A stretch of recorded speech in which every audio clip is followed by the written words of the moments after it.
예, 안녕하세요. 여러분 반갑습니다. 이번 시간의 헤드라인은 유가미 인플레이션 상승으로 채권금리 4.0% 돌파. 비컷을 단행을 했는데 미국에서 근데 채권금리가 4.0%를 돌파했어요. 와우, 엄청난 거죠. 우선 자세한 증권시장 좀 살펴보도록 하겠습니다. 예, 우선 미국 볼까요?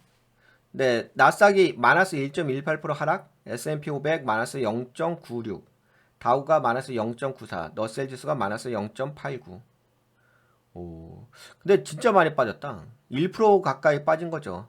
나스닥은 1%가 약간 넘었고. 예, 그래서 그런지 몰라도 여기 보시다시피 오늘 미국의 하락 종목 개수가 2,000개가 넘었습니다. 그러면 이제 하락장이었던 거죠. 유럽은 어떻게 됐을까요? 유럽은 그냥 보합인데요. 독일의 닥스 지수만 마이너스 0.09고요. 그래도 스톡스가 0.18로 좀 선방해줬고 나머지 선방해줬죠. 그냥 약간 보합의 모양새가 있었습니다. 유럽은. 그 다음에 이제 한국은 어제 코스피가 1.58 상승했고요. 코스닥도 1.56 상승했습니다. 상승 종목 개수가 1600개 종목이고 하락 종목 개수가 약 680여 개? 그러니까 약 700여 개라 그죠. 700여 개가 하락했고. 근데 뭐 그렇게 강하게 상승한 건 아니에요. 왜냐면 상승한 종목 개수가 1600개 정도니까 그렇게까지 강한 건 아니죠. 뭐 그럼에도 불구하고 상승을 해줬습니다. 그래도 살짝 봐볼까요? 한국. 네, 코스닥이 반등할 자리가 있었거든요. 코스닥이 올라갔어. 뭐 그래도 올라가졌으니까 나쁜 건 아니죠. 다만 이제 이게 그 거래량이 없는 상태에서 올라갔으니까 약간 좀 불안한 면도 있는데, 근데 솔직히 뭐 한국 지수는 불안하다, 불안하지 않다 이렇게 이야기할 필요는 없어요. 왜 그러냐면 워낙 그 지금 지수 자체가 너무 안 좋은 상태이기 때문에 뭐 그냥 지금은 솔직히 반등해 주는 게 맞긴 맞죠. 이 자리는. 보시다시피 현재 자리가 되게 불안한 위치거든요. 그러면 여기가 공간이 있잖아요. 그러면 지금 올라가 주는 게 맞긴 맞거든요. 예. 왜냐면은 여기서 만약에 올라가 주지 않게 되면은 그냥 하락하는 것밖에 없는 거예요. 아시잖아요. 이거 코스닥은 하락삼각형 패턴이란 거. 만약 여기서 계속 이 공간에서 계속 올라갔다 떨어졌다 해줘야 돼요. 근데 만약에 올라가지 않는다면 하락을 하는 거잖아요. 그 하락한다면 C파동 나오는 거잖아. C파동 나오면 이 물량이 예, 다 쏟아져 내려오는 거잖아요. 그러면 뭐 엉망인 거죠, 뭐. 그러니까 지금 상승하는 것은 너무 많이 빠졌기 때문에 반등으로 반드시 상승할 수밖에 없는 포지션이긴 합니다. 근데 여하튼간 상승해줬고요. 예. 상승을 안 하면 안 돼요, 한국은. 그렇잖아요. 만약에 여기서 상승을 하지 않고서 예를 들어서 이렇게 빠진다 칩시다. 그럼 뭐 그 다음에는 갈 곳이 없어요. 그 다음에는 이거밖에 더 있겠어요? C파동밖에 더 있겠어요? 그러니까 한국은 무조건 상승해줘야 돼요. 여기서 상승을 안 하면 위험하죠. 상승을 안 하는 것 자체가 의미가 없죠. 그리고 코스피는 좀 위험하죠. 코스피도. 이것도 상승 확대형 패턴이래 가지고 그치 이거잖아요. 이것도 상승 확대형 패턴이기 때문에 코스피는 그렇게 강하진 않아요. 제가 보기에는. 여기를 이제 중간선으로 이렇게 보시면 되거든요. 여기가 이 선이니까 그러면 공간 자체가 여기가 있는 거잖아. 그래서 이 자리까지는 올라올 수가 있긴 하거든요. 근데 아직까지 올라오지 못했잖아. 그러니까 현재 자리가 강한 자리는 아니에요. 약한 자리지. 근데 만약에 여기도 마찬가지죠. 여기도 어떤 게 마찬가지냐면 이렇게 해서 이렇게 해서 이렇게 해서 이렇게 올라왔다 하더라도 다시 빠지는 자리거든요. 예, 그렇게 빠지게 되면 결국 똑같이 이것도 상승 확대형 패턴이기 때문에 그러면 이거밖에 없는 거죠. C 파동밖에 없는 거지. 그러니까 여기서는 이제 한국은 무조건 올라가야 돼. 올라간 게 뭐 잘나서 올라간 게 아니라 안 올라가면 반대로 빠지는 것밖에 없는 거야. C파도로. 그래서 한국은 무조건 올라가줘야 됩니다. 지금 상황은. 여하튼간에 좀 그런 상황인 거 뭐 여러분들도 다 인지하고 계시죠? 한국 경제가 뭐 너무 안 좋아서. 네, 뭐 한국은 요 정도 이야기하고 글로벌 증시 좀 더 살펴볼게요. 오늘 이제 가장 중요한 큰 이슈가 아까 전에도 보셨다시피 그 유가가 좀 상승해 준겠죠. 브렌트유를 볼까요? 네, 브렌트유가 81달러까지 올라왔습니다. 이제 만약에 서부 텍사스 원유로 보시게 되면은 77달러죠. 그러니까 브렌트유로 보시는 게 더 편하실 거예요. 브렌트유가 이제 80달러를 찍어줬으니까. 그리고 채권 가격. 그러니까 채권 가격도 지금 4%를 찍어줬어요. 이거 10년물 채권 금리거든요. 웃기긴 하죠. 되게 아이러니하지 않나요? 최근에 그 오히려 5.5%에서 5.0%로 0.5%포인트 금리 비컷을 했음에도 불구하고 채권 금리가 상승하잖아. 그치? 근데 채권 금리가 상승하는 이유는 당연히 뭐 여러분들도 제가 계속 말씀드리고 여러분들도 아시긴 하겠지만 유가의 상승이 그 원인이 되겠죠. 유가가 지금 80달러까지 올라가. 유가가 상승하게 되면요. 뭐든지 그 원자재 기본은 유가입니다. 원유 가격. 네, 크루드 오일이 77달러. 브렌트유가 81달러. 우랄도 올라왔다. 우랄 가격도 73달러까지 올라왔죠. 그래서 유가가 상승하게 되면 여기 보시다시피 인플레이션 가격이 다시 올라와요. 근데 이 유가가 왜 상승하느냐? 유가가 상승하는 이유는 무엇일까요? 뭐 아시죠? 전쟁 이슈죠. 이스라엘이 이란을 공격을 자꾸만 하려고 하죠. 그 우려가 있습니다. 뭐 오늘 나온 이야기는 어떤 이야기가 있냐면은 이 가자 지구에 있는 여기인가요? 여기 가자 지구에 있는 하마스가 이스라엘을 공격했다는 이야기. 그 다음에 레바논에서 헤즈볼라가 이란에 동시에 공격했다는 이야기가 있어요. 근데 뭐 하마스하고 레바논 헤즈볼라가 이스라엘을 공격한 것은 뭐 솔직히 그렇게까지 유가에 영향을 주는 건 아니에요. 다만 이제 그런 건 있는 거죠. 상징적인 의미가 있는 거죠. 이제 하마스하고 헤즈볼라는 이란이 지원을 해주는 무장 정파거든요. 무장 정파. 그러니까 이제 이란을 대리해 가지고 레바논에 있는 헤즈볼라가 공격을 하는 거고 이란을 대리해서 하마스가 이스라엘을 공격을 하는 거고. 근데 뭐 공격해봤자 이스라엘에게는 타격이 크진 않죠. 거의 뭐 하마스하고 헤즈볼라가 쏘는 미사일은 거의 재래식 무기예요. 재래식 무기라서 뭐 별 의미 없어요. 단지 그만큼 이제 공격을 했다 그런 거고. 그리고 이제 여러분들 이스라엘이 있잖아요. 이스라엘의 여기인가요? 이 해안가에 천연가스가 그렇게 많이 난대요. 천연가스. 그래서 이스라엘이 천연가스 수출국이에요. 그 여기가 이스라엘이잖아요. 이스라엘을 여기 지중해죠. 여기가 지중해, 여기가 이스라엘. 여기가 유럽이잖아. 이 지중해를 통해 가지고 유럽에 천연가스를 공급을 하잖아요.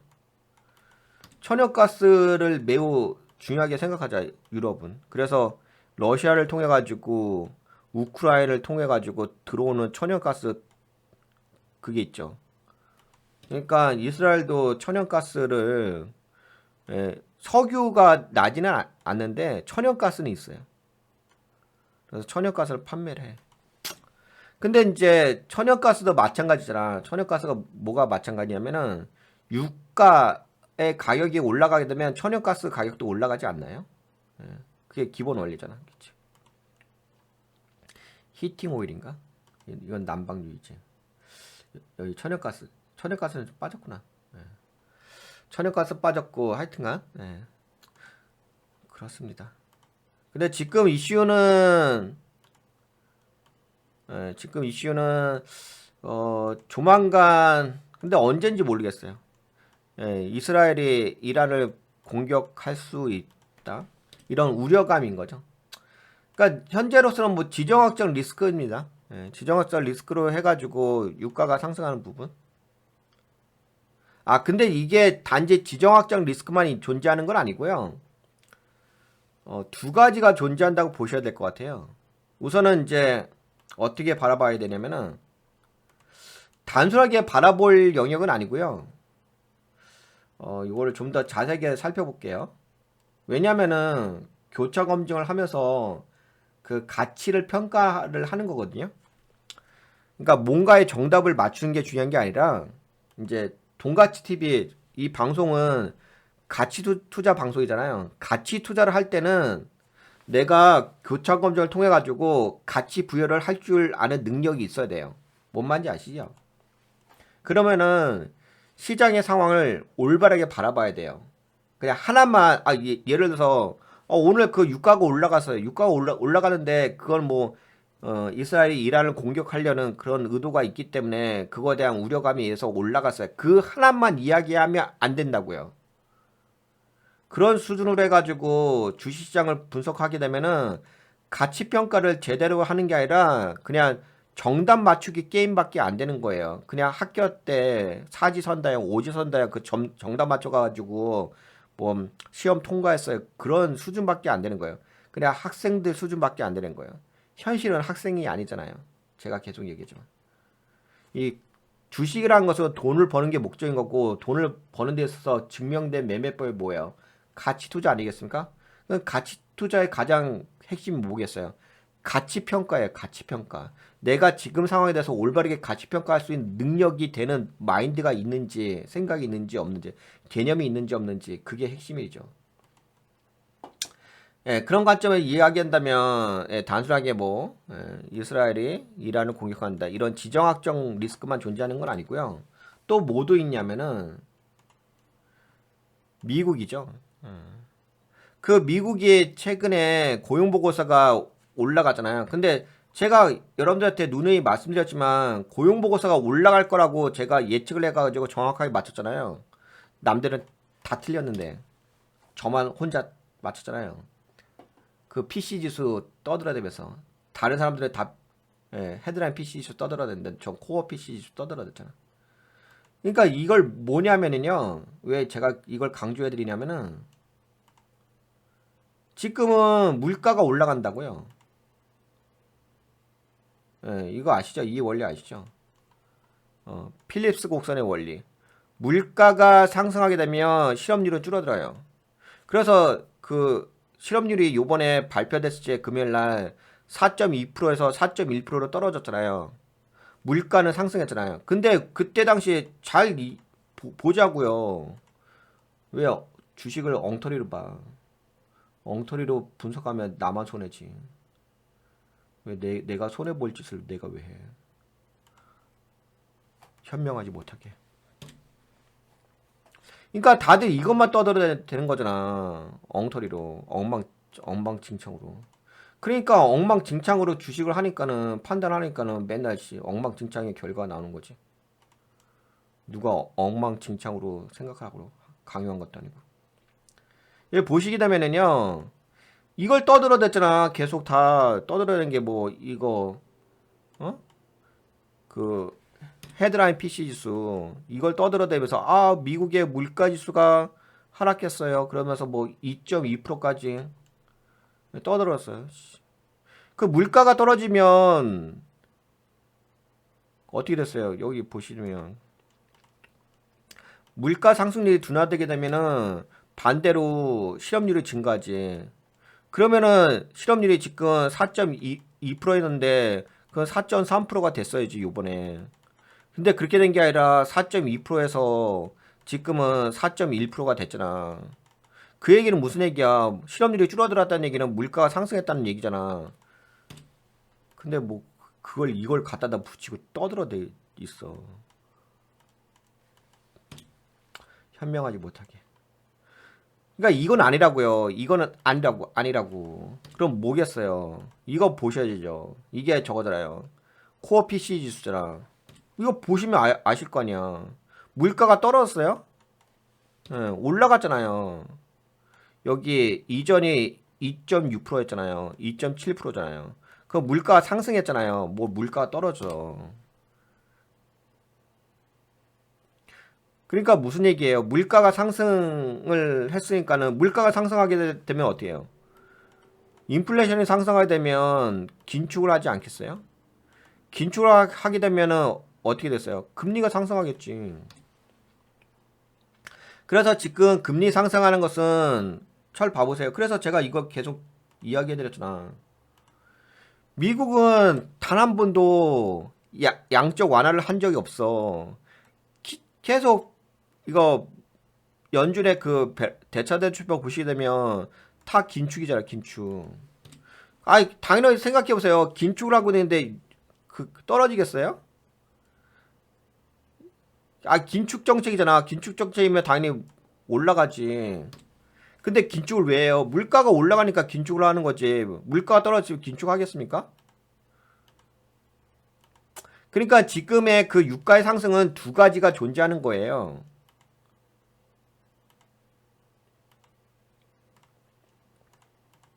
뭐가 존재하느냐? 중동 전쟁 이게 하나가 존재하는 거고요. 미국의 물가 상승률 이게 존재하는 거예요. 이 두 가지가 지금 인플레이션의 상승을 유발한 트리거 역할을 한 거지. 이 두 가지가. 그러면 그 얘기는 무슨 얘기예요? 뭐 여기서 변화가 없다고 한다면 중동 전쟁이라든지 미국의 어떤 이 물가 상승률 이런 부분이 변화가 없다면은 지속적으로 금리는 떨어지지는 않을 거예요. 상승률을 유지할 거야. 어느 정도. 그래서 심지어 어떤 이야기도 나오냐면은 11월에 FOMC 회의가 있잖아요. FOMC 회의 때 금리를 인하 못할 수도 있다는 이야기도 나오고 있어요. 0.25%. 왜? 요번에 0.5% 너무 과도하게 빅컷을 했기 때문에 시장에 문제가 발생했다. 그래가지고 시장이 문제가 어떻게 발생을 했느냐. 오늘 이렇게 금리 미국의 그 지수가 이렇게 빠진 원인이 빅컷을 해서 빠진 거다. 이렇게 막 갖다다 붙이는 거지. 근데 그렇게 갖다다 붙일 필요는 없고. 근데 여하튼 간에 지금의 핵심은 뭐냐면 인플레이션의 상승률이 안 떨어졌어요. 그러면 이제 금리 인하를 못 하는 거지. 근데 금리 인하를 못 하게 되면 어떻게 되겠어요? 그러면 기업들이 힘들겠지. 기업들은 현재가 고금리인데 금리 인하를 해줘야지 저렴한 뭔가 이제 가처분 소득이 있는 거다. 가처분 소득이 아니지. 처분 소득이 있는 거잖아. 기업 소득이 있는 거잖아. 그러면 이제 그거 갖다가 뭐 투자를 할 수가 있는데 금리를 인하하게 되면 그게 또 이거죠. 야, 근데 이건 다 아시는 원리긴 한데 예, 그래도 보여드릴게요. 어디 갔어? 그러니까 금리를 인하하게 되면 투자가 활성화되거든요. 그러니까 투자가 활성화되면 이런 원리가 있어요. 어디 있냐? 그냥 여기 있죠. 네, 여기 보시게 되면 이자율이 감소하게 되면 투자가 활성화돼요. 그러니까 투자가 활성화된다는 얘기는 무슨 얘기냐면 생산성이 증가한다는 거예요. 그 생산이 증가하게 되면 뭐 소비도 함께 증가한다 이런 개념이 있는 거거든요. 왜냐하면 생산을 증가시키는 이유는 소비가 되기 때문에 생산을 증가시키는 거거든요. 기업들이 그냥 소비가 안 되는데도 불구하고 생산을 증가시키는 건 아니잖아. 그래서 기업 입장에서 보게 되면 이자율이 하락을 하게 되면 투자가 증가를 해요. 투자가 증가한다는 얘기는 단순하게 뭐 투자한다, 연구개발을 한다 이런 이야기가 아니라 투자가 증가한다는 얘기는 생산이 증가한다는 거예요. 근데 생산이 증가한다는 얘기가 그냥 개념 없이 그냥 물품만 생산한다는 게 아니라 소비가 되기 때문에 소비가 될 가능성이 높기 때문에 생산을 한다는 거거든요. 그럼 결국에는 이자율이 감소하게 되면 투자가 증가하고 생산이 증가하기 때문에 그걸 판매가 해가지고 수익을 낼 수가 있다는 얘기예요. 이런 개념이 있는 거거든요. 그러면 지금은 무슨 얘기냐면 이자율이 떨어져야 되는 거예요. 이자율이 하락을 해야 되는 거야. 근데 지금 이자율이 올라갔잖아. 4.0%로 아까 보셨잖아.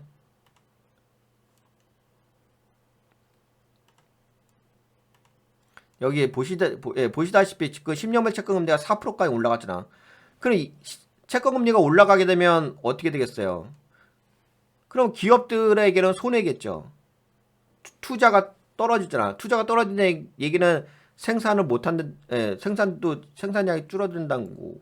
그 생산량이 줄어든다는 얘기는 기업의 소득이 떨어진다는 얘기잖아. 그쵸? 그래서 오늘 주가가 이렇게 여기 보시면은 빠진 거잖아요. 이전 캔들 자체가 하락, 오늘 하락 잉태형 캔들 나왔네. 그리고 나서 죄송합니다. 제 얼굴 때문에. 여기 보시게 되면은 이게 선물 지수로 이렇게 봅시다.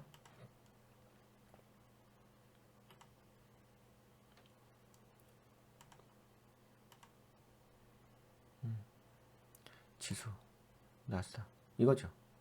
제가 확대해 드릴게요. 지금 이거 제가 이거 여러분들하고 보고 있는 게 뭐냐면은 선물 지수야. 선물 지수. 현물 지수는 지금 마감이 됐잖아. 안 움직이거든. 그래서 선물 지수로 보는 건데 여기 오늘이 새벽에 보시다시피 하락 잉태형 캔들 나왔잖아. 하락 잉태형 캔들 나오게 되면 그 다음 캔들이 뭐가 나오죠? 하락 확인형 캔들 나오잖아. 그러니까 지금 이게 7시 되면 이제 선물에서는 장이 출발을 해요. 그래서 장이 출발했잖아. 그래서 지금 빠지지. 땅 떨어지지. 그 얘기는 무슨 얘기야? 약세라는 거야, 시장이. 현재 약세라는 거야. 그래서 그러면 이제 지금 시장 자체가 약세잖아. 그럼 다시금 원론적으로 돌아와서 지금 시장을 다시 한번 분석하게 되면 무슨 얘기냐면 현재는 두 가지 이슈가 있는 거야. 전쟁, 중동 전쟁 이슈, 요 이슈. 그 다음에 미국의 인플레이션 상승. 그러면 우리가 여기서 또 봐야 될 게 뭐가 있냐면은 좀 어렵죠. 따라오기가. 그래도 따라오셔야 돼. 그러면 이제 오늘 이번 주 이걸 봐야 돼. 이번 주에 오늘이 화요일이지. 10월 8일. 며칠 안 남았어. 여기 있지. 10월 8일. 10월 9일. 내일이 수요일이지. 내일 모레가 목요일이잖아. 목요일날 뭐가 발표가 되냐면은 CPI 지수가 발표가 돼. 그리고 금요일날 PPI 지수가 발표돼. 근데 요번에 좀 신기하더라고. 통상적으로 PPI 지수가 발표되고 그 다음에 CPI 지수가 발표되는데 이번에는 이제 CPI 지수가 발표가 돼. 그래서 제가 이야기했잖아. 지금은 피벗이 아니라고. 리컬리브레이션이라고. 그러기 때문에 아직까지도 물가가 중요해요. 그러면 10월 10일 날 물가 발표가 있잖아. CPI 지수가. 여기에는 뭐 헤드라인 CPI 지수도 하고 코어 CPI 지수 뭔데 보통 PC 지수는 이런 게 있어. PC 지수는 코어 PC 지수로 본다고. 그리고 이 CPI 지수는요. 이 CPI 지수는 뭘 보냐면 그냥 헤드라인 CPI CPI 지수를 본다고. 일반 CPI 지수. 하여튼간 그거 보시면 되는데 그러면 요번에 발표될 이 CPI 지수가 어떻게 돼야 되겠어요? 이 CPI 지수가 떨어져야 되겠지. 떨어져야지. 떨어져야지 시장에서는 긍정적으로 나오겠지. 반응을 하겠지. 지금 물가가 떨어져야 돼. 근데 이게 올라가면 또 이상하게 되겠지. 다시 보여드릴까? 이게 좀 복잡하시죠? 근데 복잡하셔도 이게 중요한 이제 그런 지표가 되는 거니까 어차피 이제 이번 주에 그 목요일 날 발표가 되잖아. 그리고 이게 중요하다고. 이 헤드라인 CPI 지수. 코어 CPI 지수도 있어. 근데 그거는 이제 그냥 참고만 하시고 현재까지 괜찮긴 하지. CPI 지수가 이게 현재는 이게 빠지죠. CPI 지수가 이렇게 있어 떨어지지. 그래서 괜찮긴 해. 여기 이전에 2.9였는데 2.5가 나왔잖아. 근데 이게 또 어떻게 될 수가 있냐면 잘 봐봐. 요번에 고용보고서가 좋게 나왔잖아요. 매우 긍정적으로 나왔잖아. 그러면 고용이 좋게 나왔고 실업률이 떨어졌다는 얘기는 요번에 CPI 지수가 어떻게 될 것 같아요? 올라가겠지. 물가가 상승하겠지. 그렇잖아. 고용이 좋게 나오고 실업률이 떨어진 거잖아요. 아시죠? 제가 또 설명할 필요 없는데 그래도 또 여기 이게 반대 개념이잖아요. 물가가 떨어지게 되면 실업률 증가하잖아요. 근데 잘 봐보세요. 이 CPI 지수는 이전에 발표할 때 이게 9월 10일 날 발표할 때 이 하락을 한 거잖아요. 그쵸? 이렇게 떨어졌잖아. 근데 떨어졌으면은 물가가 이렇게 하락했으면 실업률은 증가해야 되잖아. 그치? 근데 지금은 실업률이 떨어진 거잖아. 그럼 실업률이 지금 중요한 거잖아. 그치? 실업률이 4.2%에서 4.1% 떨어졌거든? 4.2%에서 이거 보여드릴까요? 제가 계속 쓰니까 가독성이 떨어지는데 미국의 실업률 봅시다. 요게 좀 중요한 이야기라서 보는 거예요. 여기 실업률 나오죠. 올랐다 뿅 떨어졌죠. 이렇게 볼까요? 네, 이거 보시다 이렇게 실업률이 떨어졌잖아. 이전이 4.2였잖아요. 이거 4.1이고 떨어졌지. 그 실업률이 줄어든다는 얘기는 봐봐. 그래서 실업률이 이제 이게 메인이잖아. 이게 트리거 역할을 하는 거잖아. 왜? 이게 먼저 나왔으니까 이게 먼저 선행 지표잖아.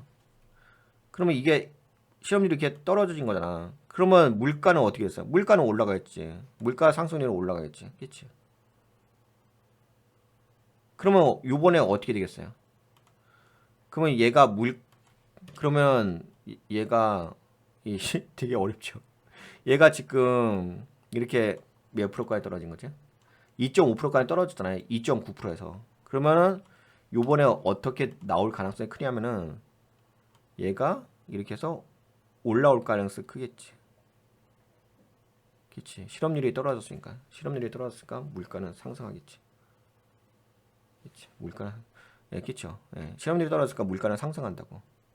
그러면은 이제 이전이 이제 2.5가 나왔으니까, 2.5가 나왔으니까, 근데 잘 봐봐. 너무 많이 빠졌어. 왜냐면 이전이 2.9였잖아. 2.9에서 2.5로 떨어진 거잖아.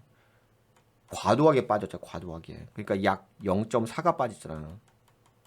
그렇지. 이렇게 되면 기저 효과가 있을 거라고. 그러면 2.5가 과도하게 빠졌기 때문에 이게 그러면 2.6이 될 수가 있어. 제가 보기에는. 그러면 이제 물가가 상승했잖아. 물가가 이제 제가 예상하기로는 한 2.6 정도 될 것 같거든요. 그러니까 요번에 2.5보다 약간 높을 것 같아. 그렇게 되면 어떻게 되냐면 그러면 이제 물가가 상승한 거잖아. 물가가 상승하게 되면 어떤 일이 발생하겠어? 물가가 상승하면 이자율이 올라가겠지. 왜? 물가가 상승하게 되면 긴축을 하잖아. 그러니까 물가가 이렇게 상승하게 되면요. 통화 정책에서 긴축 정책을 한다고. 그러면 지금도 긴축인데 또 긴축을 하게 되잖아. 그럼 채권금리는 또 올라가겠지. 그리고 채권금리가 올라가게 되면 어떻게 했어요? 채권금리가 올라가게 되면 이자율이 올라가니까 투자가 떨어지겠지. 투자가 떨어지게 되면 생산도 떨어지겠지. 생산도 떨어지게 되면 지수도 떨어지겠지. 그래서 요번에 요 CPI 지수 발표하는 거 있잖아요. 요게 여기 보시려면 10월 10일 날 발표하잖아. 여봐, 여기 2.3이네. 이 컨센서스는 2.3이 나오거든요. 2.3이 나오면 괜찮을 수도 있지. 만약에 이 컨센서스대로 2.3이 나오면은 괜찮을 수가 있어요. 왜? 물가가 떨어졌으니까. 물가가 떨어지게 되면은 그러면 실업률은 올라가겠지. 고용은 안 좋아지겠지. 그러면 이제 시장은 긍정적으로 올 수가 있어. 그러니까 만약에 여기서 컨센서스가 2.3이거든요. 그러면 뭐 2.3 그대로 나오게 되면 시장은 긍정적으로 반응할 수가 있습니다. 근데 제가 예상한 대로 2.6이 나온다 칩시다. 이렇게 되면은 안 좋겠지. 아니면 이런 것도 안 좋을 수 있어.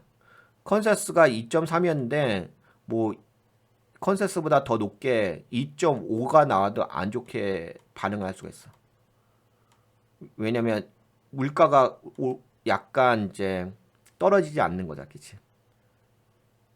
2.6이면 확실하게 안 좋은 거고 2.3이라든지 뭐 2.4? 2.4도 컨센서스보다 약간 높게 나오는 거기 때문에 근데 2.3이든 2.4든 그래도 이 정도면 그래도 어느 정도는 선방한다고 볼 수 있어요.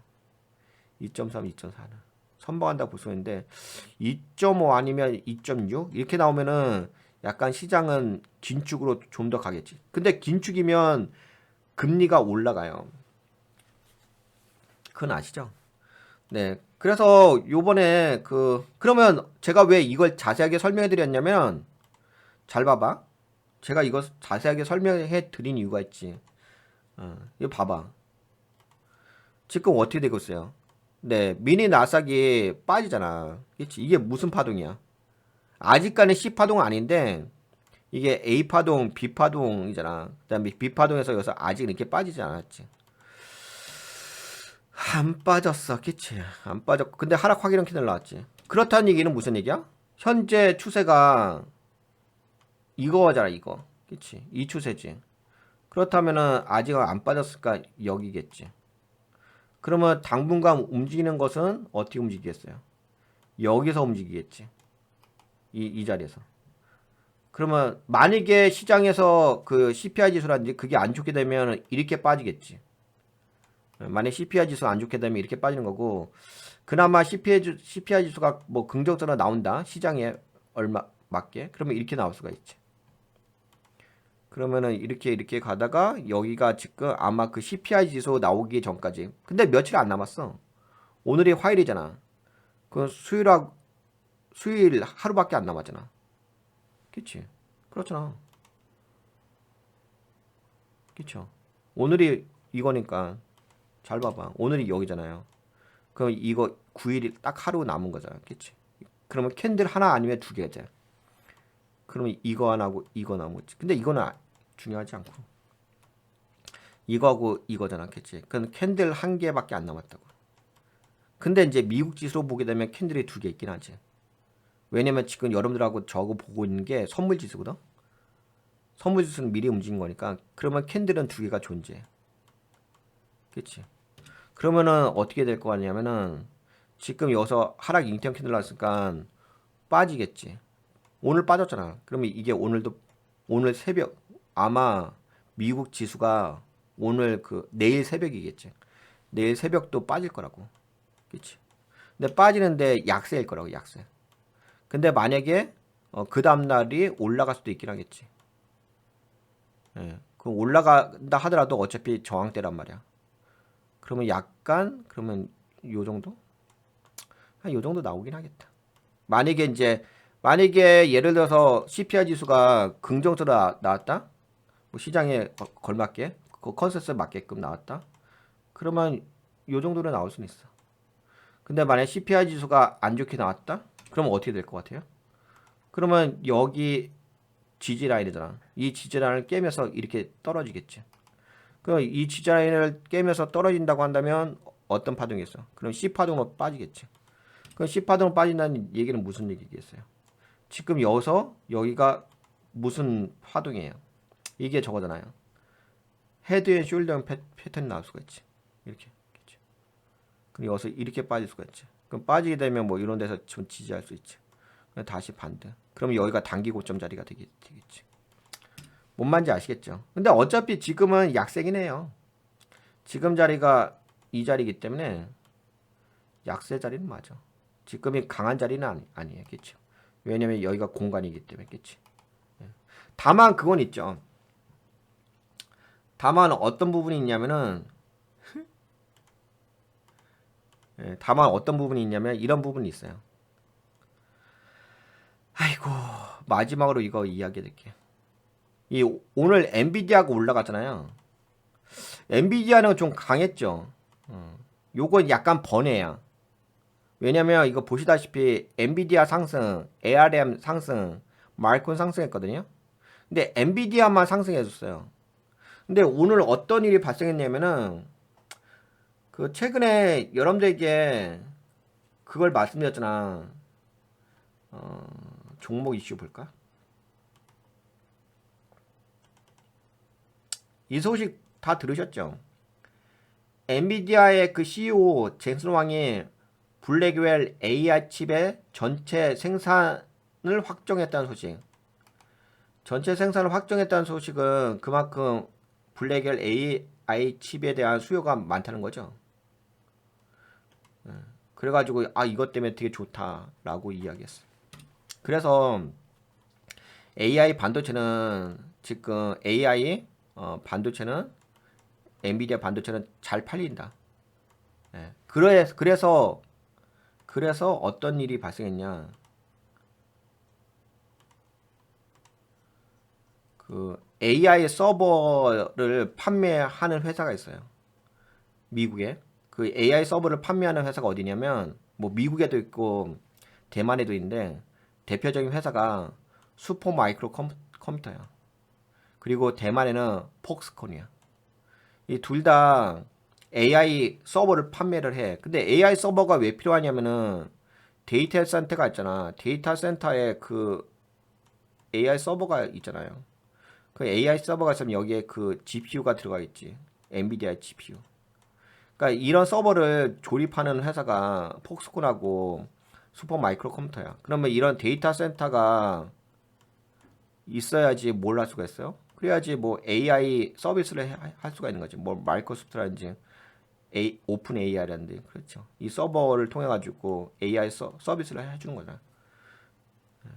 그래서 그 엔비디아가 올라갔잖아요. 엔비디아 올라가다 보니까는 슈퍼 마이크로 컴퓨터하고 폭스콘의 오늘 주가가 상승을 해줬어요. 아까 보셨다시피 대부분 다 빠졌잖아. 주가가. 보여드릴까요?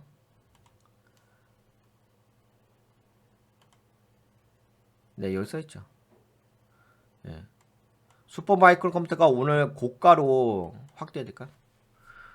예. 고가로 17.62%까지 상승해줬죠. 예.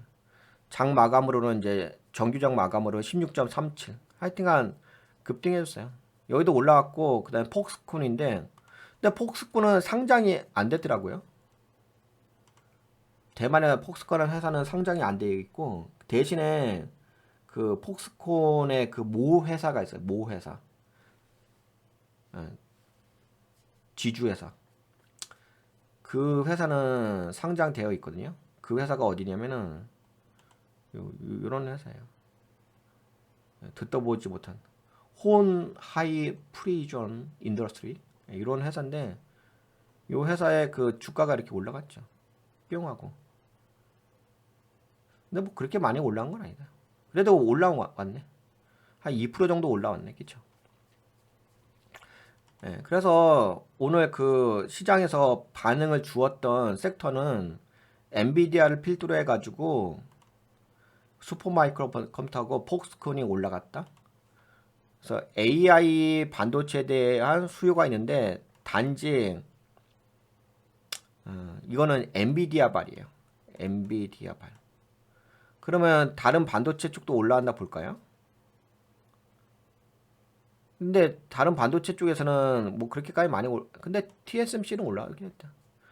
TSMC 1.73% 올라왔고 ARM은 0.18% 올라왔고 마이크론도 네, 좀 올라오긴 했죠. 반등해서. 그래도 엔비디아 발로 올라오긴 했네.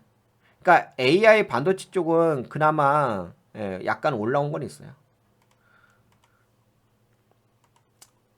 부분적으로 그런 AI 반도체에 대한 수요가 있다는 거죠.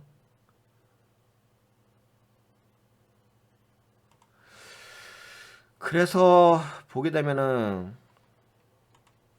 오늘 상승 섹터 에너지가 많이 올라왔죠. 에너지는 뭐 중동 전쟁 이슈가 있으니까. 그다음에 원자재 쪽도 올라왔다고 하는데 근데 원자재 쪽은 마이너스 0.17이에요. 그다음에 세미컨덕터 여기가 이제 반도체인데 반도체 0.94% 올라왔어요. 그러니까 반도체 쪽도 올라오긴 했어요.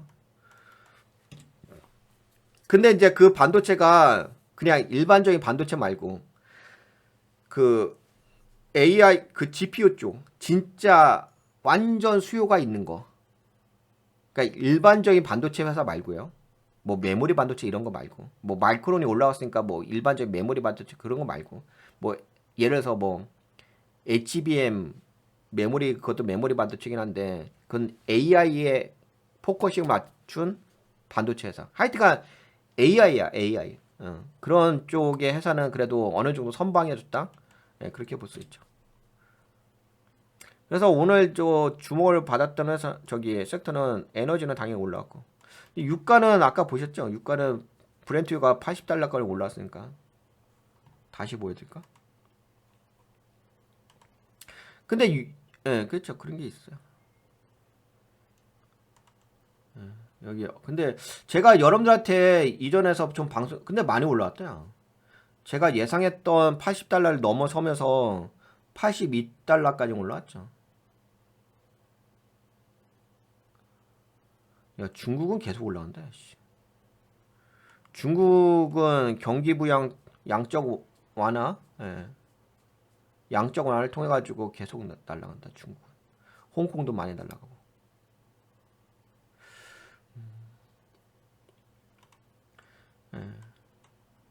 예, 그렇습니다. 예, 시장은 이렇게 움직였어요.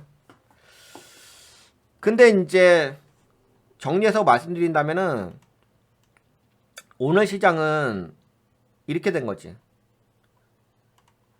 딱 정리해서 이야기 해드릴게요. 뭐 이것저것 말씀드렸는데 너무 이제 장황하게 떠들어대면 핵심을 모르는 거니까. 오늘은 달러가 올라갔어. 달러가 올라갔다는 얘기는 무슨 얘기야? 현금화. 그러니까 지금 시장을 불안하게 보고 있다는 얘기야. 언제까지? 제가 예상하기로는 네, 아까 그 일정을 보여드렸잖아. 여기 오늘부터 여기부터 여기까지 이 CPI 지수 발표하는 네, 그 시간 전까지는 시장이 약간 약세 패턴으로 이어질 가능성이 커요. 그러니까 무슨 얘기냐면 현금화한다고. 예, 그러니까 공격적인 투자 전략이 아니라고. 여기까지는 CPI 지수 발표가 될 때까지 이해가 되시죠? 약간 얼어붙었죠. 예, 그런 건 있습니다. 그리고 또 이야기해 드릴게.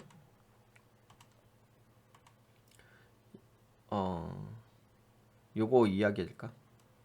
그 미국의 허리케인이 좀 영향을 줬나 봐요.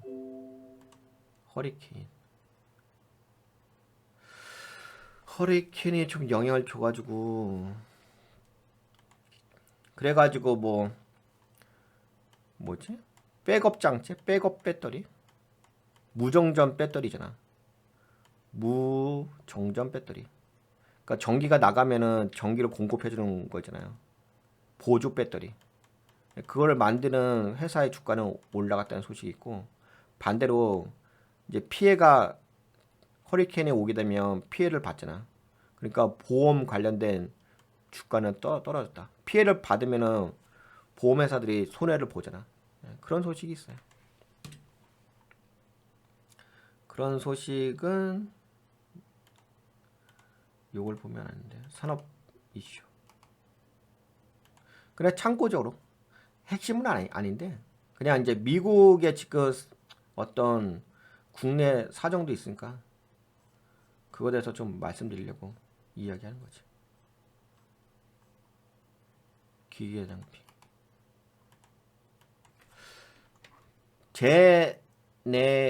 제네락 홀딩스. 좋은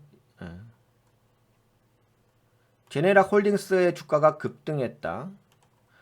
그 대신 반대로 보험 관련된 주가는 하락했다. 근데 그게 왜 그러냐면 허리케인 밀턴이라는 이런 심화되면서 발생한 시장 반응입니다. 허리케인 밀턴이 5등급 폭풍으로 강화되고 플로리다 서해안에 접근할 것으로 예상되면서 이에 따른 발전기 수요 증가. 허리케인 때문에 발전기네, 발전기. 발전기에 대한 수요가 증가할 것으로 봐가지고 제네락 홀딩스가 급등하고 반대로 이제 허리케인이 오게 되면 손실 가능성이 있다 보니까 보험사들의 주가는 하락했다. 얘기죠. 보험사의 주가는 하락하고 백업 발전기 제조업체인 제네락 주가는 상승했다. 근데 제네락 주가를 한번 분석할 필요가 있긴 있더라고요. 저거는 제가 시간 되면 따로 분석해서 업로드 해드릴게요.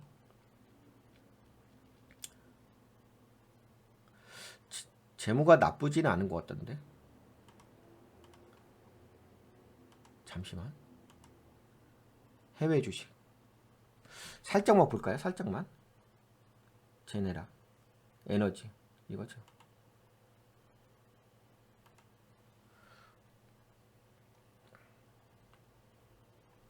주가가 주가가 나쁘지 않던데.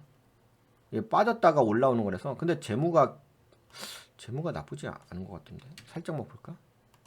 그렇게 오래 걸리지 않을까?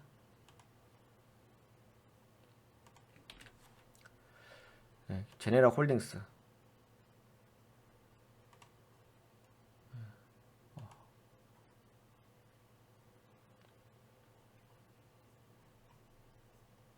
파이낸셜. 이게 뭐냐? 커런트 웨스. 이거는 대차대 좁혔지. 이게 뭐냐? 사우전이네. 사우전의 체크. 6월 30일 날.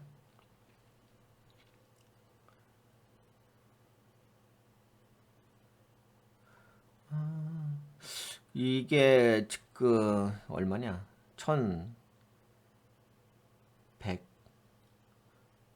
9억 9천 9억 9천 8백만 달러. 9억 9천 8백만 달러 매출이. 그리고 어디 갔냐? 오퍼레이션 익스펜스 세일스 여기 있다. 영업이익이 1억 3백만 달러지. 그래도 뭐 플러스긴 하네. 그쵸? 넷 인컴이 순이익이 5,900만 달러지. 그러면 뭐 그래도 재무는 기본은 되는 것 같은데요.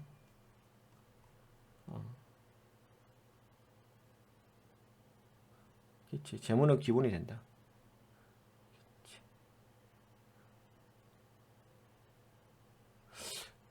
오퍼레이팅 영업활동 현금으로도 1억 8,900만 달러지. 투자 활동 현금은 마이너스 7,400만 달러. 그리고 이게 뭐라 하지? 파이낸셜 금융 활동 현금 뭐라고 하지? 금융이라고 하면 좀 그렇지. 하여튼 금융 관련된 거. 9,600만 달러 마이너스. 괜찮지. 재무는 그래도 괜찮은데.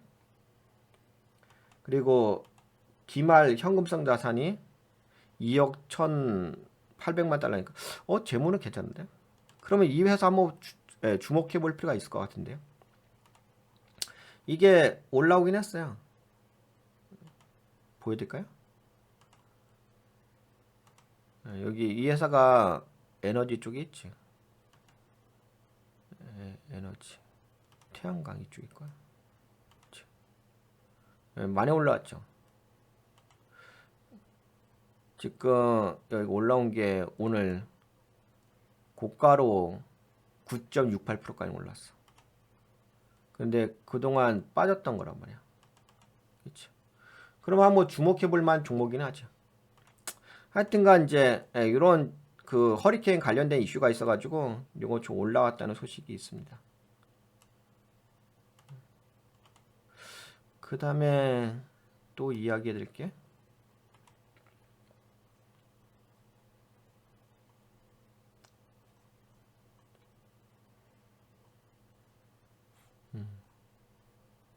아까 요건 이야기해 드렸고, 그 다음에 마지막으로